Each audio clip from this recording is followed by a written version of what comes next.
Good morning everyone. Welcome to my YouTube channel. इस playlist में हम सीख रहे हैं एलिमेंटर और एलिमेंटर प्रो जैसे प्लगइन को इफ़ेक्टिवली तरीके से हम कैसे यूज़ करते हैं। जब कोई वेबसाइट आप वर्डप्रेस पे बनाते हैं और उस वेबसाइट को कस्टमाइज़ करने के लिए आप एलिमेंटर प्लगइन का यूज़ करते हैं, तो इस वीडियो में मैं वही कवर करने वाला हूं कि एलिमेंटर के हर एक एलिमेंट को आप कैसे इफ़ेक्टिवली तरीके से यूज कर सकते हैं और आप यूज कैसे कीजिएगा। तो चलिए हम वीडियो स्टार्ट करते हैं। सबसे पहले आज हम कवर करने वाले हैं इमेज एलिमेंट। इससे पिछले वीडियो में मैंने बताया था आपको कि हेडिंग एलिमेंट को आप कैसे यूज कीजिएगा। तो सबसे पहले हम यहाँ पे पेज वाले ऑप्शन पे आएंगे और ऑल पेज पे क्लिक करेंगे। जैसे ही हम ऑल पेज पे क्लिक करते हैं तो जो भी आपने पेज अभी तक बना रखा है वो यहाँ पे आपको हाईलाइट होंगे, और जिस पेज पे हम एलिमेंटर को हम यूज़ करेंगे उसको हम क्या करेंगे, ओपन करेंगे एडिट विथ एलिमेंटर के साथ। ओके, अब क्या करेंगे, हम सबसे पहले एक कंटेनर लेंगे जिसमें हम इमेज एलिमेंट को लेंगे और प्रॉपर सीखेंगे कि इमेज एलिमेंट को हम कैसे कस्टमाइज़ करते हैं। सबसे पहले हम इस प्लस के साइन पे क्लिक कीजिए। प्लस के साइन पे क्लिक करने के बाद इसमें से कोई भी कंटेनर आप पिक कर सकते हैं। तो सबसे पहले मैं ऐसा एक कंटेनर पिक कर रहा हूँ जो ऑलरेडी 50-50% पे डिवाइडेड है। ठीक है, तो ये मैंने कंटेनर आपको लिए पिक किया।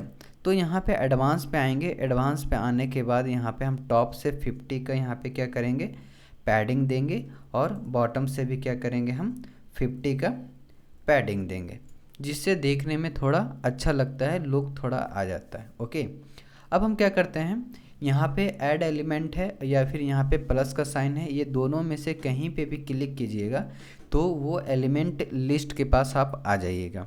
देखिए, अब हमारा यहाँ पे इमेज एलिमेंट आ गया। अब हमको क्या करना है कि सपोज इस कंटेनर में मुझे कि कोई भी इमेज यहाँ पे पुट करना है, तो हम क्या करेंगे, इमेज एलिमेंट को ड्रैग एंड ड्रॉप करेंगे। ये हमारा इमेज एलिमेंट यहाँ पे इस कंटेनर के पार्ट पे आ गया।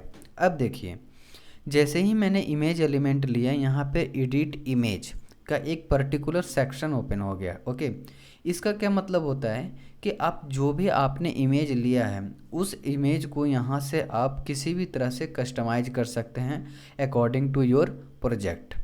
कैसे होता है वो हम करके दिखाते हैं। सबसे पहले एडिट इमेज है, उसको 3 पार्ट में डिवाइड किया गया है, कंटेंट, स्टाइल और एडवांस। तीनों का क्या मतलब होता है बारी बारी हम सीखेंगे। सबसे पहले हम क्या करेंगे, इमेज यानी चूज़ इमेज, यानी इस सेक्शन पे हम इस क्लिक करेंगे तो यहाँ पे लाइब्रेरी में है आपके पास कोई इमेज तो वो आप पिक कर सकते हैं। अगर आपके पास कोई कंप्यूटर में है तो अपलोड फाइल के बाद यहाँ पे सेलेक्ट फाइल पे क्लिक करेंगे, और जो भी आपको इमेज पसंद है, सपोज़ मुझे ये इमेज पसंद है, ठीक है, तो मैं ये इमेज क्या करूँगा, सेलेक्ट करूँगा और यहाँ पे ओपन कर दूँगा। ये इमेज कहाँ हुआ, इस सेक्शन में आ गया, और यहाँ पे मैं क्या करूँगा, सेलेक्ट वाले ऑप्शन पे क्लिक करूँगा। अब ये देखिए, ये इमेज हमारा इस पार्ट पे आ गया है। क्लियर हो गया। अब देखते हैं आगे क्या होता है। अब यहाँ पे इमेज तो हमने सेलेक्ट कर लिया। इमेज सेलेक्ट करने के बाद इसका यहाँ पे इमेज रिजोल्यूशन है ना, आपको किस रिजोल्यूशन में चाहिए, यहाँ से भी आप क्या कर सकते हैं, यहाँ से पिक कर सकते हैं। देखिए, है ना, यहाँ से इस तरह से पिक कर सकते हैं, जो आपको नीड है वहाँ पे आप पिक कर लीजिए। कैप्शन में क्या है, नन है।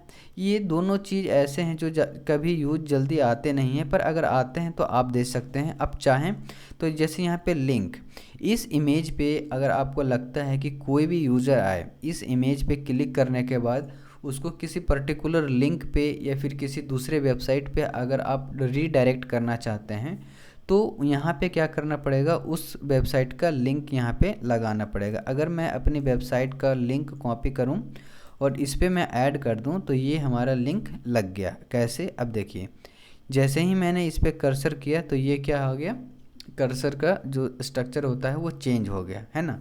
तो अपने इमेज पे आप लिंक भी लगा सकते हैं। अब आता है स्टाइल का पार्ट। स्टाइल का पार्ट आने में कि क्या मतलब हो गया, सबसे पहले है अलाइनमेंट। जो आपने इमेज लिया है उसका अलाइनमेंट क्या रहना चाहिए, लेफ़्ट रहना चाहिए, राइट रहना चाहिए, या फिर सेंटर में रहना चाहिए। आपको जैसा प्रोजेक्ट रहेगा उसके अकॉर्डिंग यहाँ पे क्या करना पड़ेगा, वर्क करना पड़ेगा। मेरा जो एलिमेंट है, मेरा जो इमेज है वो कंटेनर में फिक्स हो गया है, ठीक है। इसीलिए यहाँ पे अलाइनमेंट में थोड़ा सा भी अंतर नहीं दिख रहा है, पर हम क्या मानेंगे यहाँ पे सेंटर में करके छोड़ देते हैं कि हमारा भाई सेंटर में है। नाउ विड्थ, विड्थ क्या है यहाँ पे चेंज करके देखिए, ये देखिए ये आपका यहाँ पे विड्थ है। इस तरह से आप यहाँ पे जैसा चाहें उस तरह से आप यहाँ पे रख सकते हैं। तो अभी हम क्या करेंगे, इसको सिंपल रहने देंगे। मैक्सिमम विड्थ देखिए यहाँ पर ये क्या होगा, यह इस तरह से जाएगा, है ना। तो आपको जैसा है यहाँ पे उस तरह से करते हैं। हाइट देखिए आप कैसा हाइट रखना चाहते हैं, इमेज का हाइट यहाँ पे चेंज हो गया, तो यहाँ पे हाइट आप चेंज कर सकते हैं अपने इमेज का। उसके बाद क्या है opacity.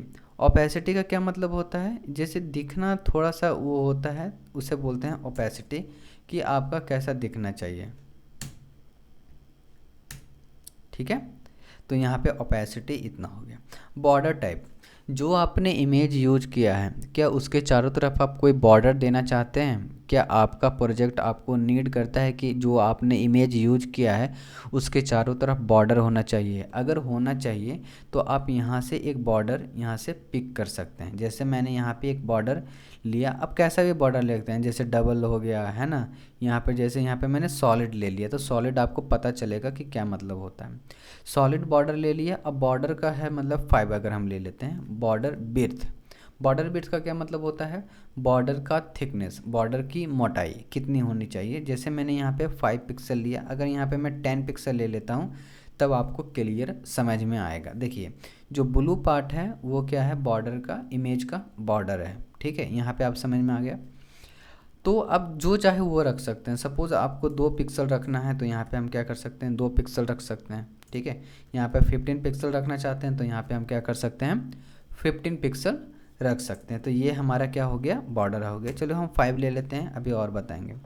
Border colour, border colour का क्या मतलब होता है, जो बॉर्डर आपने लिया है क्या उसका कलर आप कस्टमाइज़ करना चाहते हैं? क्या आपका कोई ऐसा प्रोजेक्ट है जो इमेज लिया है उस पर जो बॉर्डर दिया है उसको उसके कलर का ही होना चाहिए? अगर है तो यहाँ पे क्या करेंगे, क्लिक करेंगे और अपने अकॉर्डिंग बॉर्डर के कलर को क्या करेंगे, चेंज करेंगे। जैसे यहाँ पर मैंने बॉर्डर के कलर को रेड कर दिया। क्लियर हो गया यहाँ तक? ओके।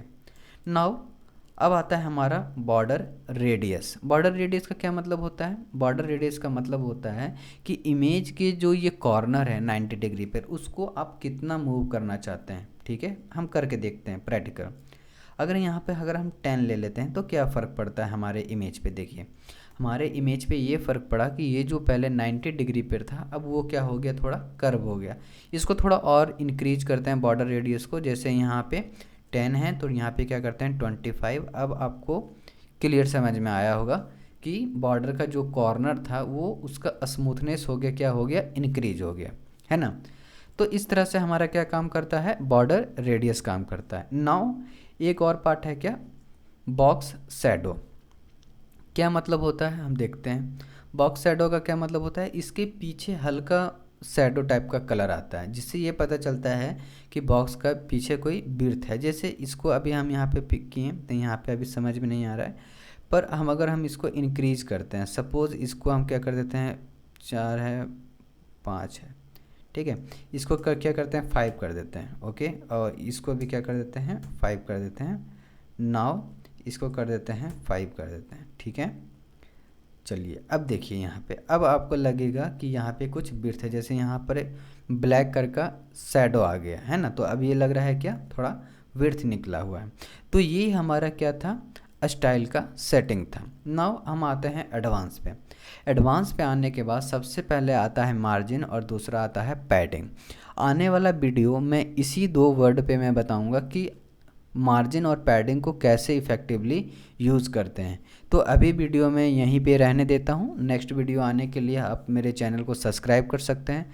अगर वीडियो थोड़ा सा भी अच्छा लगा हो तो आप नेक्स्ट वीडियो के लिए आप मेरे चैनल को सब्सक्राइब कर सकते हैं। Thank you for watching my YouTube video.